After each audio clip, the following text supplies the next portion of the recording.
Hallelujah.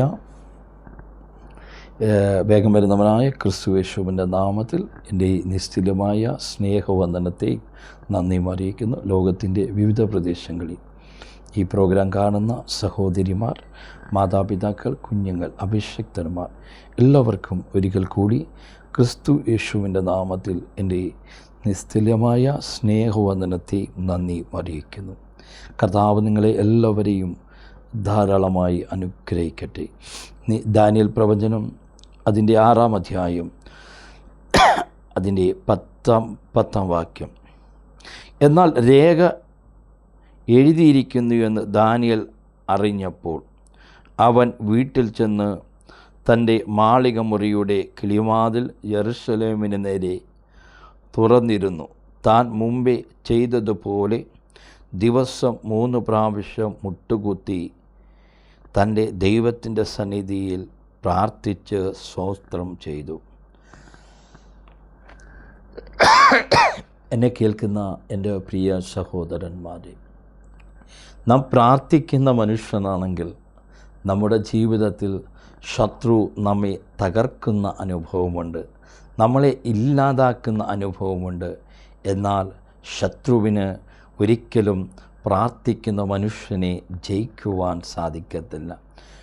ഈ ലോകത്തിൻ്റെ ഒരു അന്ധകാര ശക്തിക്കും ഒരു മന്ത്രവാദ ശക്തിക്കും പ്രാർത്ഥിക്കുന്ന മനുഷ്യനെ തോൽപ്പിക്കുവാൻ, അവനെ തോൽപ്പിച്ച് ജയം നേടുവാൻ ആ മനുഷ്യന് സാധിക്കത്തില്ല. എന്നാൽ നീ പ്രാർത്ഥിക്കുന്ന മനുഷ്യനാണെങ്കിൽ ശത്രുവിനെ തകർക്കുമെന്നുള്ള ആഞ്ഞടിക്കുന്ന വിഷയങ്ങൾ കടന്നു വന്നാലും, ഒരുപക്ഷെ നിന്നെ കുടുംബമില്ലാതാക്കുന്ന അനുഭവത്തിലൂടെ കടന്നു പോയാലും നീ തകരത്തില്ല. കാരണം എന്താണെന്നറിയോ?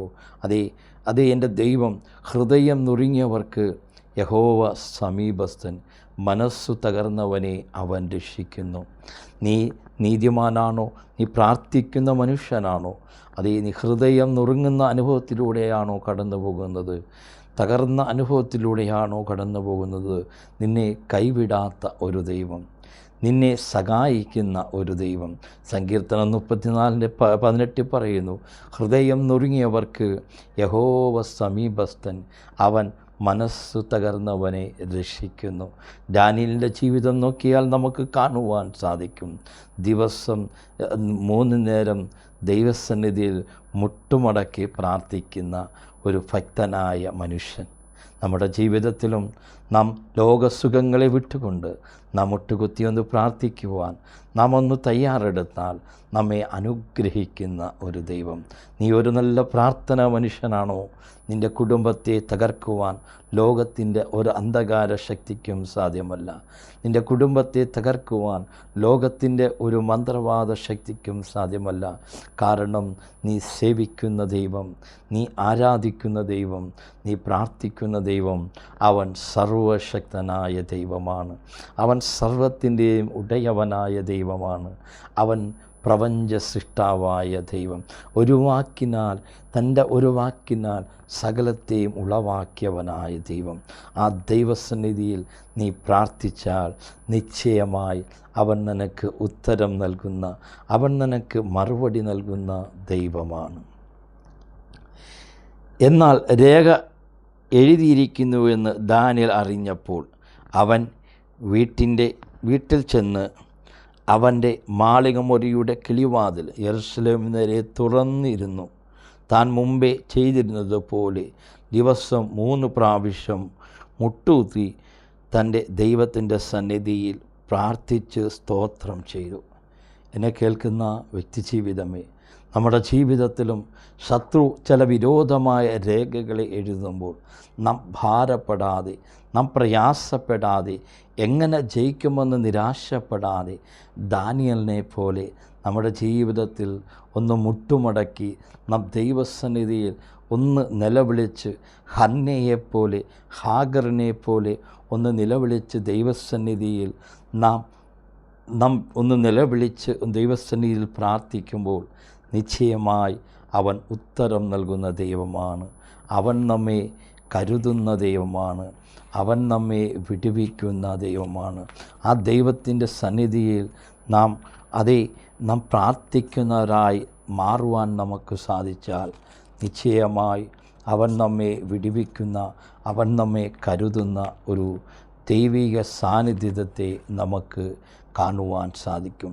നമ്മുടെ ജീവിതത്തിലും ദാനിയേലിനെ പോലെ ചില ശത്രു, ചില ബന്ധുമിത്രാദികൾ, ചില രക്തബന്ധങ്ങൾ നമുക്ക് വിരോധമായ രേഖകൾ എഴുതുമ്പോൾ നാം അതൊന്നും കണ്ട് ഭയപ്പെടാതെ ദാനിയേലിനെ പോലെ, ദാവീദിനെ പോലെ നമുക്ക് അതേ ദൈവസന്നിധിയിൽ പ്രാർത്ഥിക്കുവാൻ നമുക്ക് സാധിച്ചാൽ നിശ്ചയമായി നമുക്ക് അതിൽ നിന്ന് ജയം പ്രാപിക്കുവാൻ സാധിക്കും. ദാനിയേലിൻ്റെ ജീവിതം നോക്കിയാലും അതേ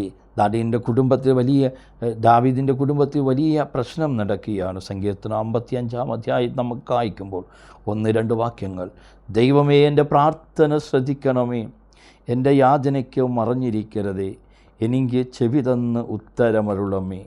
ശത്രുവിൻ്റെ ആരവാരം നിമിത്തവും ദുഷ്ടൻ്റെ പീഡന നിമിത്തവും ഞാൻ എൻ്റെ സങ്കടത്തിൽ പൊറുതിയില്ലാതെ ഞെരുങ്ങുന്നു.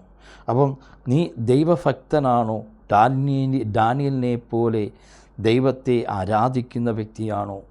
ദാനിയേലിനെ പോലെ നീ നിരന്തരം മൂന്ന് നേരം അതേ രാവും ഉച്ചയ്ക്കും രാത്രിയിലും ദിവസം നീ 3 നേരം പ്രാർത്ഥിക്കുന്ന വ്യക്തിയാണോ? എന്നാൽ നിൻ്റെ ജീവിതത്തിൽ ചില പ്രതിസന്ധികൾ ഉണ്ടാകും. എന്നാൽ ആ പ്രതിസന്ധികൾക്ക് നിന്നെ തോൽപ്പിക്കുവാൻ സാധിക്കത്തില്ല. കാരണം എന്താണെന്നറിയാമോ? നിൻ്റെ പ്രാർത്ഥനയുടെ ബലം അതാണ്. നീ പ്രാർത്ഥിക്കുന്ന മനുഷ്യനാണെങ്കിൽ ഒരിക്കലും ഒരു ശത്രുവിന് നിന്നെ തോൽപ്പിക്കുവാൻ സാധിക്കത്തില്ല. നിൻ്റെ പ്രാർത്ഥനയുടെ മധ്യയിൽ ശത്രുവിൻ്റെ എല്ലാ പദ്ധതികളും തകർന്നു പോവും. അതേ സങ്കീർത്തനം 56:9: ഞാൻ വിളിച്ചപേക്ഷിക്കുമ്പോൾ ശത്രുക്കൾ പിന്തിരിയും, ദൈവം എനിക്ക് അനുകൂലമെന്ന് ഞാൻ അറിയുന്നു. ദാവീദ് പറയുകയാണ്, ഞാൻ വിളിച്ചപേക്ഷിക്കുമ്പോൾ. അപ്പം ഞാൻ വിളിച്ചപേക്ഷിക്കണമെങ്കിൽ ഞാൻ ജീവിതത്തിൽ, എൻ്റെ വ്യക്തിപരമായ ജീവിതത്തിൽ പ്രാർത്ഥന ഉള്ള മനുഷ്യനായി മാറണം.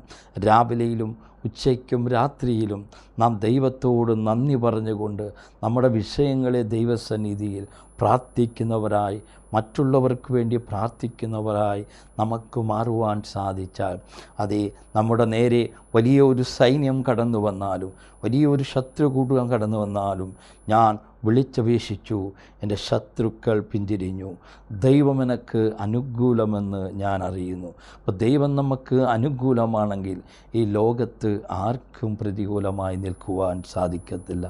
ദാവീദിൻ്റെ ജീവിതം നോക്കിയാലും ഒരു പ്രാർത്ഥന മനുഷ്യനായ ദാവീദിൻ്റെ ജീവിതത്തിൽ തൻ്റെ നടന്ന ശത്രു തൻ്റെ കുടുംബത്തെ തകർക്കുവാനുള്ള പ്ലാനിങ് ചെയ്തപ്പോൾ, അതെ തൻ്റെ കുടുംബത്തിൽ നടന്ന വിഷയത്തിൽ നിലവിളിക്കുന്ന ഒരു ദാവീദ് രാജാവിനെ നമുക്ക് കാണുവാൻ സാധിക്കും.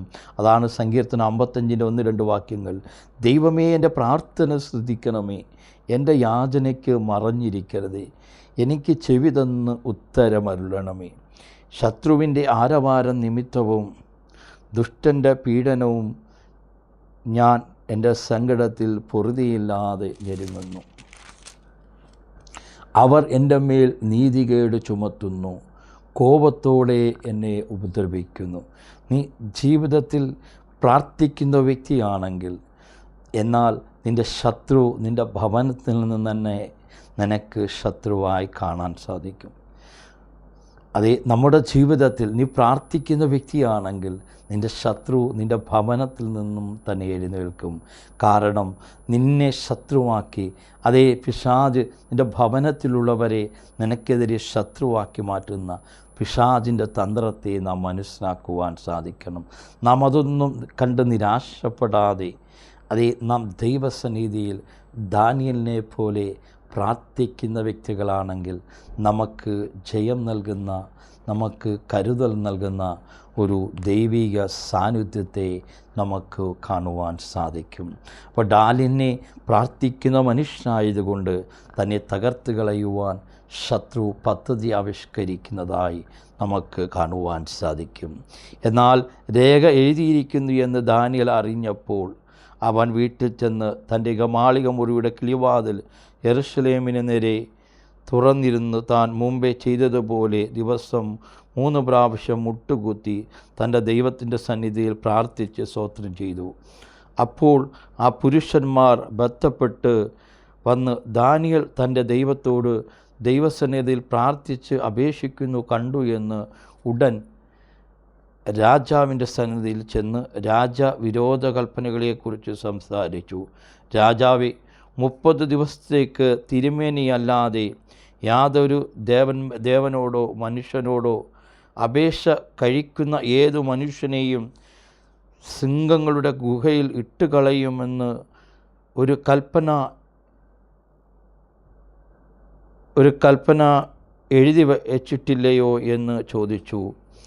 അതിന് രാജാവ് മേദ്യരുടെയും പാർസിയുടെയും നീക്കം വരാത്ത നിയമപ്രകാരം ആ കാര്യം ഉറപ്പ് തന്നെ എന്ന് ഉത്തരം പറഞ്ഞു എന്ന് കൽപ്പിച്ചു. അതിന് അവർ രാജസന്നിധിയിൽ, രാജാവേ, യഹൂദ പ്രവാസികളിൽ ഒരുവനായ ദാനിയേൽ തിരുമേനിയാകട്ടെ തിരുമനസ്സു കൊണ്ട് എഴുതിവെച്ച വിരോധകൽപ്പനകളാകട്ടെ കൂട്ടാക്കാതെ ദിവസം 3 പ്രാവശ്യം അപേക്ഷ കഴിച്ചിരുന്നു എന്ന് ഉണർത്തിച്ചു. രാജാവ് ഈ വാക്ക് കേട്ടപ്പോൾ അത്യന്തം വ്യസനിച്ചു. ദാനിയേലിനെ രക്ഷിപ്പാൻ മനസ്സ് വെച്ചു. അവനെ രക്ഷിപ്പാൻ സൂര്യൻ അസ്തമിക്കുവോളം പ്രാർത്ഥന ചെയ്തു. എന്നാൽ ആ പുരുഷന്മാർ രാജാവിൻ്റെ അടുക്കൽ ബന്ധപ്പെട്ട് ചെന്ന്, രാജാവെ ഉറപ്പിക്കുന്ന ഒരു വിരോധകൽപ്പന നിയമം മാറ്റിക്കൊടുക്കുന്നതെങ്ങനെ? മെഥരുടെയും പാർസികളുടെയും നിയമം എന്ന് ബോധ്യമായിരിക്കണം എന്ന് രാജാവ് ഉണർത്തിച്ചു. അങ്ങനെ രാജകൽപ്പനയിൽ അവർ ദാനിയേലിനെ കൊണ്ടുവന്നു സിംഹക്കുഴിയിൽ ഇട്ടു കളഞ്ഞു. എന്നെ കേൾക്കുന്ന പ്രിയ വ്യക്തിജീവനമേ, നീ പ്രാർത്ഥിക്കുന്ന മനുഷ്യനാണെങ്കിൽ നിന്നെ സിംഹക്കുഴിയിലല്ല, ഏത് കുഴിയിലിട്ടാലും നിന്നെ വിടിവിക്കുന്ന ഒരു ദൈവമുണ്ട്. അവൻ ഞാനാകുന്ന ദൈവമാണ്. അവൻ എൽ ഷഡായിയായ ദൈവമാണ്. അവൻ അബ്രഹാമിൻ്റെയും ഇസ്ഹാക്കിൻ്റെയും ദൈവമാണ്. അവൻ യാക്കോബിൻ്റെ ദൈവമാണ്. ആ ദൈവത്തെ നാം ആരാധിക്കുമ്പോൾ, ആ ദൈവസന്നിധിയിൽ നാം പ്രാർത്ഥനകൾ കഴിക്കുമ്പോൾ ശത്രുവിൻ്റെ ഒരു പദ്ധതികളിലും നമ്മളെ കുടുക്കുവാൻ, നമ്മളെ തകർക്കുവാൻ സാധ്യമല്ല. കാരണം എന്താണെന്നറിയാമോ? നീ ദാനിയേലിനെ പോലെ, ദാവീദിനെ പോലെ, അബ്രഹാമിനെ പോലെ, നോഹയെ പോലെ, യാക്കോബ് ഇസഹാക്കിനെ പോലെ അതേ നീ പ്രാർത്ഥിക്കുന്ന മനുഷ്യനായതുകൊണ്ട്, നീ വാക്തത്വമുള്ള മനുഷ്യനായതുകൊണ്ട് നിന്നെ ഒരാൾക്കും തകർക്കുവാൻ സാധിക്കത്തില്ല. നീ പ്രാർത്ഥിക്കുന്ന മനുഷ്യനാണെങ്കിൽ നിൻ്റെ ഭവനത്തിൽ നീ അനുഗ്രഹിക്കപ്പെടും, നിൻ്റെ തലമുറകൾ അനുഗ്രഹിക്കപ്പെടും, നിൻ്റെ കുടുംബങ്ങൾ അനുഗ്രഹിക്കപ്പെടും, നിൻ്റെ ബന്ധുമിത്രാദികൾ അനുഗ്രഹിക്കപ്പെടും. നീ ദേശത്തിൽ അനുഗ്രഹിക്കപ്പെട്ടവനായി മാറും. ദാനിയേലിൻ്റെ പുസ്തകം അതിൻ്റെ 6:10 എന്നാൽ രേഖ എഴുതിയിരിക്കുന്നു എന്ന് ദാനിയേൽ അറിഞ്ഞപ്പോൾ അവൻ വീട്ടിൽ ചെന്ന് തൻ്റെ മാളിക മുറിയുടെ കിളിവാതിൽ യെരൂശലേമിന് നേരെ തുറന്ന് ഇരുന്നു താൻ മുമ്പേ ചെയ്തതുപോലെ ദിവസം 3 പ്രാവശ്യം മുട്ടുകുത്തി തൻ്റെ ദൈവത്തിൻ്റെ സന്നിധിയിൽ പ്രാർത്ഥിച്ച് സ്തോത്രം ചെയ്തു. നമ്മുടെ ജീവിതത്തിലും നാം ദാനിയേലിനെ പോലെ ഒരു നല്ല പ്രാർത്ഥന ജീവിതമുള്ള മനുഷ്യനായി മാറട്ടെ. സിംഹത്തിൻ്റെ കുഴിയിലായാലും എവിടായാലും നമ്മെ വിടുവിക്കുന്ന, നമ്മെ സഹായിക്കുന്ന, നമ്മെ കരുതുന്ന ദൈവമാണ്. പ്രാർത്ഥന മനുഷ്യനെ ഒരിക്കലും എത്ര ശത്രുവുണ്ടെങ്കിലും, നിൻ്റെ വശത്ത് 1000 പേരും നിൻ്റെ വലതുവശത്ത് 10,000 പേരുണ്ടെങ്കിലും അവർക്ക് നിന്നെ തൊടുവാൻ സാധിക്കത്തില്ല. കാരണം എന്താണെന്നറിയാമോ? നീ ദൈവമായി നിരന്തരം ബന്ധപ്പെടുന്ന വ്യക്തിയാണ്. നിന്നെ തകർക്കുവാൻ ലോകത്തിൻ്റെ ഒരു ആഭിചാര ശക്തിക്കും ഒരു മന്ത്രവാദ ശക്തിക്കും ഒരു അധികാരത്തിനും സാധ്യമല്ല. കാരണം നീ സർവശക്തനായ ദൈവത്തെ ദൈവസന്നിധിയിൽ പ്രാർത്ഥിക്കുന്ന മനുഷ്യനാണ്. ഈ വചനം മുഖാന്തരം ദൈവം നിങ്ങളെ അനുഗ്രഹിക്കട്ടെ. മഹാദൈവമേ, സ്വർഗീയപിതാവേ, കേട്ട വചനത്തിനായി നന്ദി പറയുന്നു. അനേകരുടെ പ്രാർത്ഥന ജീവിതത്തിൽ പോരടിക്കുന്ന ദുഷ്ടശക്തികളെ ശാസിക്കുന്നു. എല്ലാ വ്യക്തി ജീവിതങ്ങളും പ്രാർത്ഥന മനുഷ്യരായി മാറട്ടെ. അവരെ കുടുംബത്തിൻ്റെ എല്ലാ ഇരുട്ടിൻ്റെ ശക്തികൾ മാറട്ടെ. അടഞ്ഞ വാതിലുകൾ യേശുവിൻ നാമത്തിൽ തുറക്കട്ടെ. ഹേബോ റാക്കാനാഥ ലന്തോ ഷെക്കേരിയ, യേശുവിൻ്റെ നാമത്തിൽ എല്ലാ ഇരുട്ടിൻ്റെ വ്യാപാര ശക്തികൾ മാറട്ടെ. കുടുംബ മണ്ഡലത്തിൽ വെല്ലുവിളിക്കുന്ന ശത്രുവിൻ്റെ കോട്ടകളെ, ആത്മീയ മണ്ഡലത്തിൽ ശുശ്രൂഷ മണ്ഡലത്തിൽ വെല്ലുവിളിക്കുന്ന ശത്രുവിൻ്റെ എല്ലാ കോട്ടകൾ നസ്രേന യേശുവിൻ നാമത്തിൽ ഉടയട്ടെ. കർത്താവെ, കേൾക്കുന്ന അനേക പ്രാർത്ഥനാ ജീവിതമുള്ള മനുഷ്യരുണ്ട്. അവരുടെ ജീവിതത്തിൽ ശത്രു അടച്ചിരിക്കുന്ന അനേക വാതിലുകൾ യേശുവിൻ്റെ നാമത്തിൽ അതിപ്പോൾ തന്നെ തുറക്കട്ടെ. ആത്മീയ മണ്ഡലത്തിൽ ഉയരുവാൻ പറ്റാതെ അടച്ചു വച്ചിരിക്കുന്ന ചില മേഖലകൾ യേശുവിൻ്റെ നാമത്തിൽ തുറക്കപ്പെടട്ടെ. ഫൈനാൻസ് മേഖല അടച്ചു വച്ചിരിക്കുന്ന മേഖലകളുണ്ട്. പ്രാർത്ഥിക്കുന്ന വ്യക്തി ആയതുകൊണ്ട് ചില ഫൈനാൻസ് മേഖല അടഞ്ഞ മേഖലകളുണ്ട്. ഇത് കേൾക്കുമ്പോൾ തന്നെ അനേക ഫൈനാൻസ് മേഖലകൾ തുറക്കപ്പെടട്ടെ. തകർച്ചയുടെ അവസ്ഥയിലൂടെ കടന്നു പോകുന്ന കുടുംബങ്ങളുണ്ട്. ഇത് കേൾക്കുമ്പോൾ തന്നെ ഈ പ്രാർത്ഥന ജീവിതമുള്ള മനുഷ്യനാണോ, യേശുവിൻ്റെ നാമത്തിൽ ആ ഫൈനാൻസ് മേഖലകൾ തുറന്നു വരട്ടെ. പുതിയ ബിസിനസ് മേഖല തുറക്കട്ടെ. സാമ്പത്തിക മണ്ഡലങ്ങൾ തുറക്കട്ടെ. തൻ്റെ കുടുംബത്തിൻ്റെ ദേശത്തിൽ അനുഗ്രഹിക്കപ്പെട്ട കുടുംബങ്ങളായി മാറട്ടെ. കർത്താവേ, ജനത്തെ അനുഗ്രഹിക്കുന്നു. ജനത്തെ അവിടുന്ന് വിടിവിച്ചതിനായി, അനേകർക്ക് അത്ഭുതം യേശുവേ അങ്ങ് ചെയ്തതിനായി നന്ദി പറയുന്നു. എല്ലാം യേശുവിൻ്റെ നാമത്തിൽ തന്നെ പിതാവേ, ആമേൻ. ദൈവം നിങ്ങളെ ധാരാളമായി അനുഗ്രഹിക്കട്ടെ. God bless you.